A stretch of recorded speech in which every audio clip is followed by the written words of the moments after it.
Today I am going to put a little shaping on the body. One of the things about a little bit more modern of a Telecaster design is having some comfort carves on it. So I'm going to come in and do a little bit of that, a little bit of belly carve, just kind of winging it. Actually I say that, but in order to be sure that I don't go too far, I am going to go ahead and put a pencil mark down.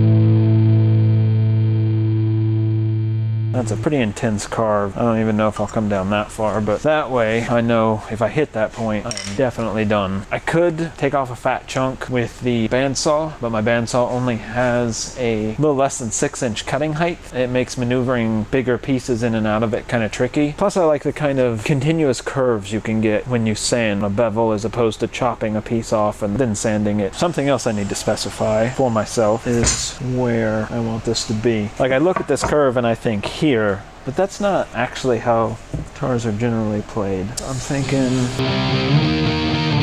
okay.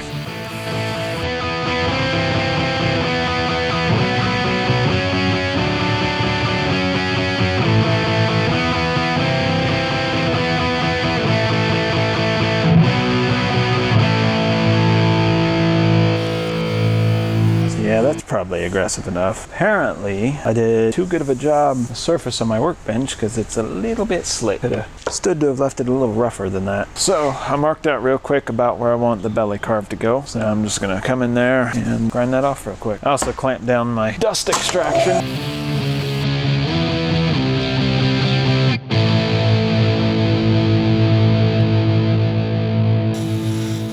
So now that I've hogged out material with the belt sander, an 80 grit, coming in with the random orbital and some 120, get the curves and the shape I'm looking for, and then I'll finish off with some 220, probably across the whole thing. Need to actually take a little bit off because these roundovers can actually give me problems. I may even throw it through the drum sander. Yeah, that's probably what I'll do. A little bit off the top and the back, come in with the oscillating spindle sander, go around the outside a couple times, and just bring this to a sharper point so it's not quite so round. I don't think the fact that it's going to be ever so slightly smaller is going to be an issue. In fact, I'm really thinking before I do the random orbital, I'm going to run it through the drum sander.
I am going to come in with an 80 grit, just some general shape, get what I'm looking for, and then I'll step up to 120, go over the whole thing, 220, go over the whole thing, just so I'm back to a fairly nice finish, because it didn't come fairly well sanded.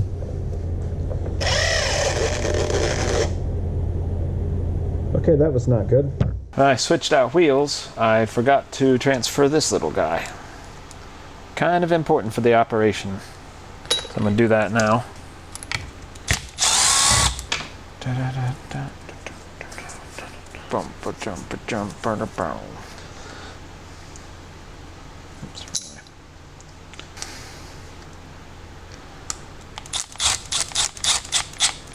Wonderful. I don't know anything about nothing. We are ready to do that additional shaping.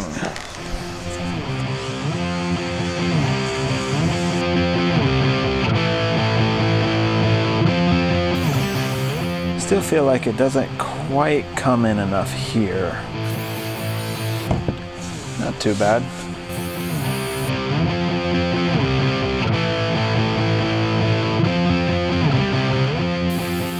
I got most of those unidirectional scratches out. I feel like that could be just a hair more. I can probably live with that.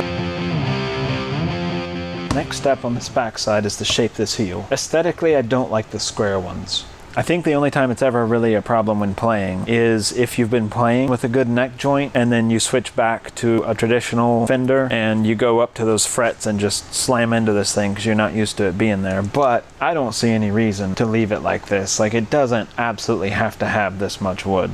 I will come in here, shape this down a little bit. However, I'd like to see that down at least 1/8 of an inch deeper into that pocket, if not more. Still got the height of the fretboard itself, plus the top of the frets, and the strings will be sitting over that. That's a lot of distance, and the bridge is only gonna sit so high. I really didn't want to route that out, but I think I'm gonna have to do it. And I'm thinking that I need to do that routing before I do this neck carve. That way this is sitting nice and flat as I'm pressing down with the router.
Yeah, that seems a little more reasonable to me.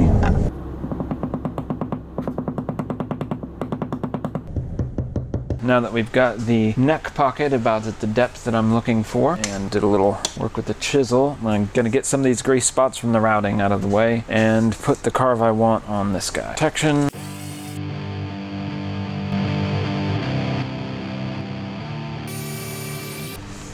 That's nice. The shape of this area is always quite challenging. So that's not especially drastic. It's a nice little curve. Yeah, I mean, it's no recessed neck pocket. I think it's a lot less likely to be just, you know, slamming your hand into that. I think I want to take it a hair further. I still have to polish it up. It's a pretty big chunk. I could go more drastic. Could cut in quite a bit deeper. Don't know if I really want to for this particular one. So I'm gonna split the diff and do just a little bit more. The binding on this side is gonna have to stop here. I could stop it roughly equal to that. Yeah, I can already tell this is gonna be a problem area when I go to put in that binding.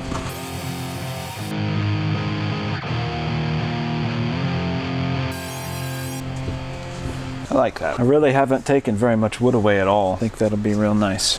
Now I need to sand down the front to get rid of all these directional sanding marks from the drum sander. Once I've got that smooth, I can switch to the higher grit. I'll also do the outside. Of course, I didn't use the drum sander on the outside, so it's not too bad. Those oscillating spindle sanders are actually pretty neat. A little bit more of this. By a little bit, I mean sanding forever, because that's 90% of woodworking. That is pretty nice curve in my opinion. And wood sure does neat stuff when you start sanding curves into it.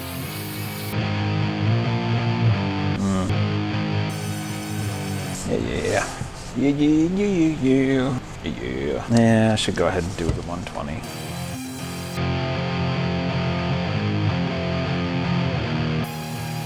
Eyes are all well and good, but fingers can really tell you where you're at. I guess it's not surprising that some of this is maybe coming off easier than that. Suppose should use the 120 on the outside.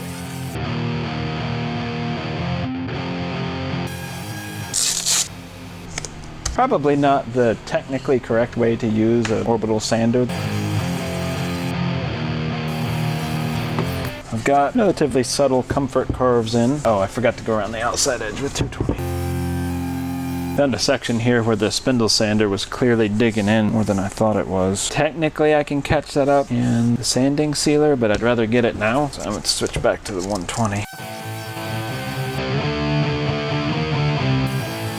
Ow. Oh man, that's better though. Definitely needed that. Yeah, I'd let the spindle sander dig in way too deep. Definitely something to keep an eye out for next time I use it. Still want to go over with 220. So I know that everything is finished to that. The kaboom? It's almost the 4th of July. But I just wanted to check on you. Oh, I see. I'm sanding. Forever sanding. I think I am ready to route for trim. Still feel like this belly carve could be a hair more aggressive. So at this point in the build, I'm kind of thinking to myself, maybe I should do something different or wild or strange, because if I'm even vaguely trying to compete with any of these guys, they've got all sorts of interesting tricks up their sleeve and neat ideas. I've got an idea for this guitar. I've got a look that I want to go for, but I can't think of anything especially flashy or something that would like really grab your attention, something actually different. Because the reality is a lot of guitars get made every year. Small-time luthiers, hobbyists, or, you know, big manufacturers. People have come up with a lot of interesting ideas and tried them out, and some of them worked, some of them didn't. It's actually pretty difficult to have a genuinely original creative idea, but that's definitely important for standing out from the crowd. I'm not sure where I'm at right now, if I've got a thing beyond my original vision, which I think is going to be absolutely amazing. I don't have a surprise. Something so interesting and different that no one's ever really seen it before.